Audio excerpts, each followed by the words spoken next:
Teman-teman,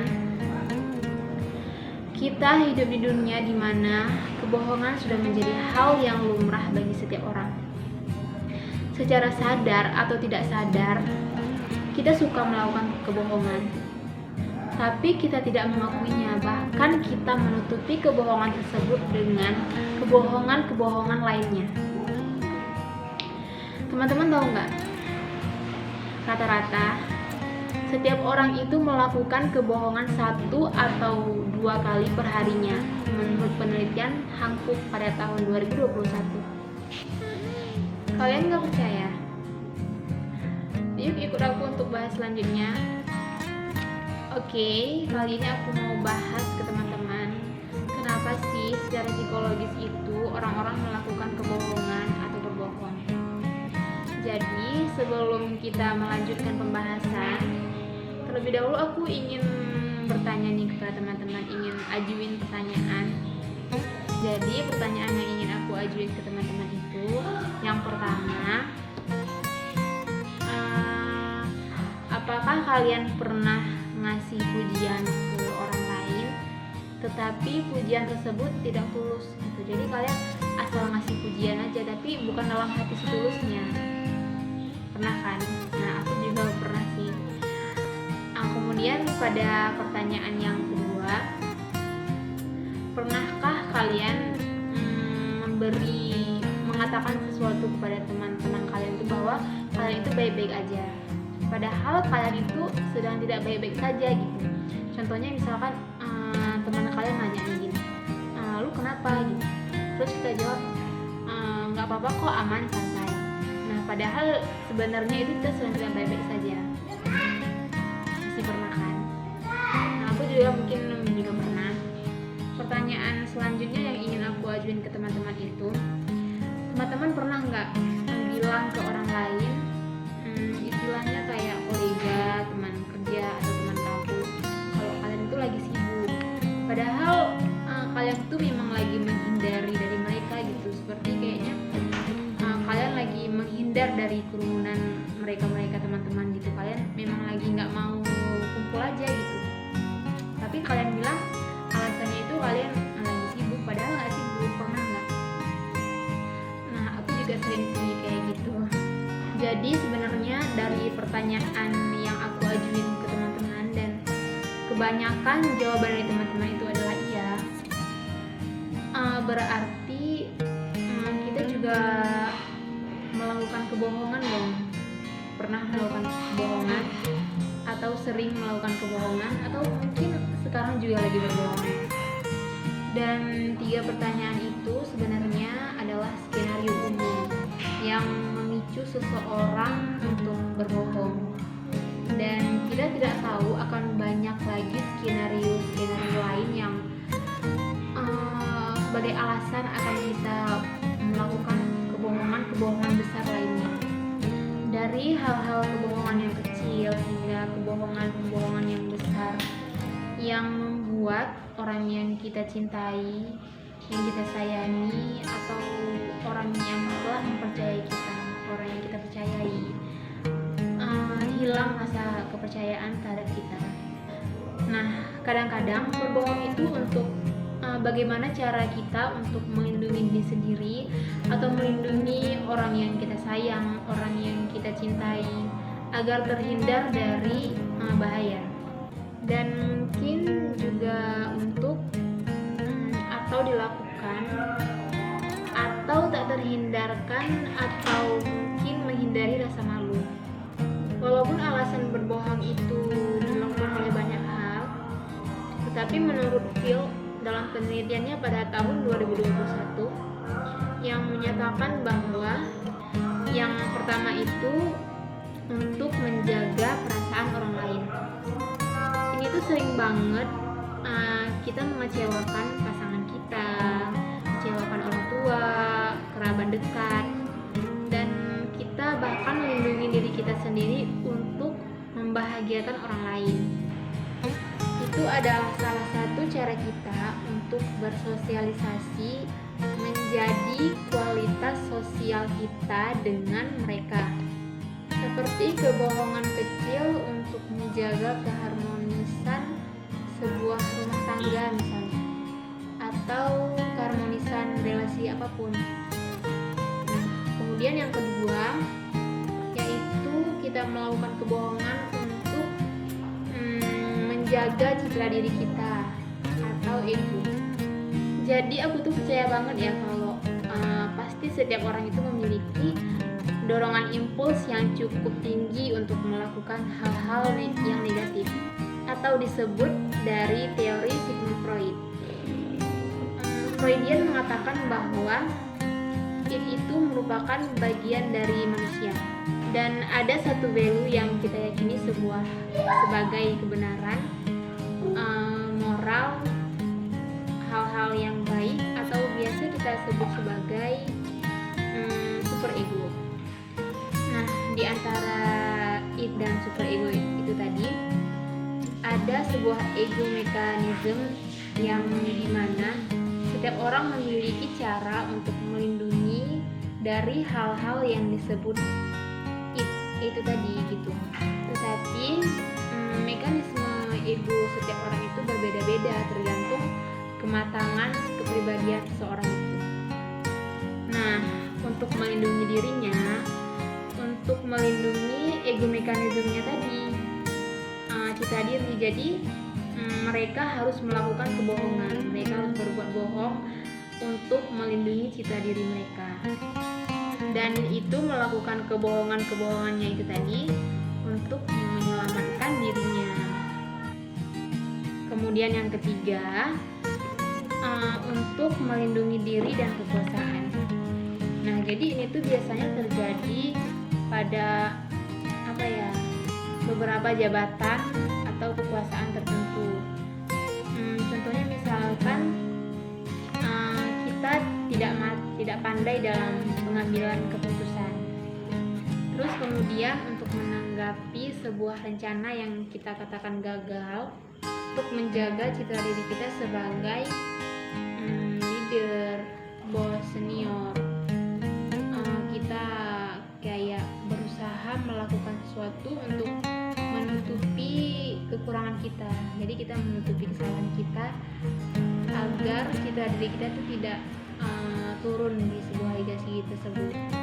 Dan berikutnya nih ya teman-teman, aku tuh ngerasa kalau semua itu humanis banget ya dari kita berbohong. Berarti nggak apa-apa juga dong kalau kita bohong, nggak gitu juga. Jadi teman-teman, jika kalian telah melakukan kebohongan, sekalipun kalian telah melakukan kebohongan, kalian akan melakukan kebohongan yang lain. Nah, disitulah sebenarnya teman-teman merasakan ada satu kelelahan, ada satu keresahan, ada satu kekecewaan yang ada dalam diri sendiri. Nah, di sini ada beberapa tipe kebohongan dari tipe warna ya. Nah, seperti white lie. Aduh, aku tuh white lie nih. Aduh, aku tuh berbohong karena kebaikan nih. Jadi ada nggak sih berbohong untuk kebaikan? Nah, jadi white lie ini pada umumnya orang-orang menganggap bahwa white lie itu netral, dan orang beranggapan bahwa white lie ini merupakan toleransi, kayak sesuatu yang dibenarkan, contohnya menjaga rahasia-rahasia lain gitu ya. Nah, namun dari literasi yang aku dapatkan, jika kita melakukan white lie ini secara terus-menerus, kita akan mendapatkan sesuatu yang tidak benar. Kita akan mendapatkan sebuah kerugian karena telah melakukan hal yang tidak benar. Walaupun itu merupakan kebenaran tersendiri, tapi kita menutupi hal kebenaran tersebut karena sesuatu yang tertutup, apa yang kita tutupi pasti suatu hari nanti akan juga terbuka. Dan yang kedua itu ada gray lie. Jadi gray lie ini itu biasanya jenis kebohongan yang sering dilakukan oleh banyak orang. Namun gray lie ini dia setulus dan tanpa pamrih seperti white lie juga sih. Tapi bedanya itu kayak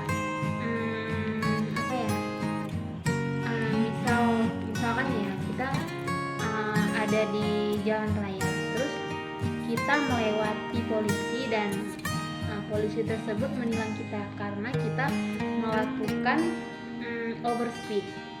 Nah, pada saat itu kita ditanya, kenapa nih? Iya Pak, ini Pak ada semut lewat gitu Pak. Jadi kita kayak otomatis muncul secara tidak sadar apa yang kita ucapkan itu spontan menjadi sesuatu yang bisa membantu kita gitu, atau yang merugikan kita, atau yang bisa membantu dan merugikan kita. Nah, hampir mirip, cuman ini tuh kayak lebih ke spontan gitu ya. Terus kita kayak nggak ada tendensi apa-apa gitu, asal aja nyeplos gitu apa yang kita pikirkan. Nah, dan itu juga bisa membantu kita gitu dengan atas apa yang tidak sadar tersebut. Nah, yang ketiga itu ada jenis kebohongan black lie. Jadi black lie ini adalah jenis kebohongan yang terburuk karena black lie ini merupakan jenis kebohongan yang sangat berbahaya dan tujuannya itu sering untuk menyakiti orang lain. Kalau kebohongan ini diutarakan untuk mendapatkan keuntungan pribadi semata dan memenuhi ego diri kita yang sebenarnya enggak simpati. Nah, ini bisa membuat hubungan orang itu akan hilang harmonisasinya seiring berjalannya waktu. Nah, contohnya seperti misalkan kalian melihat teman kampus kalian yang menggunakan pakaian yang elegan, terlihat cantik, namun kalian mengatakan sesuatu yang membuat menyakitkan hatinya gitu. Contohnya seperti baju lo murahan banget sih, baju lo jelek banget sih.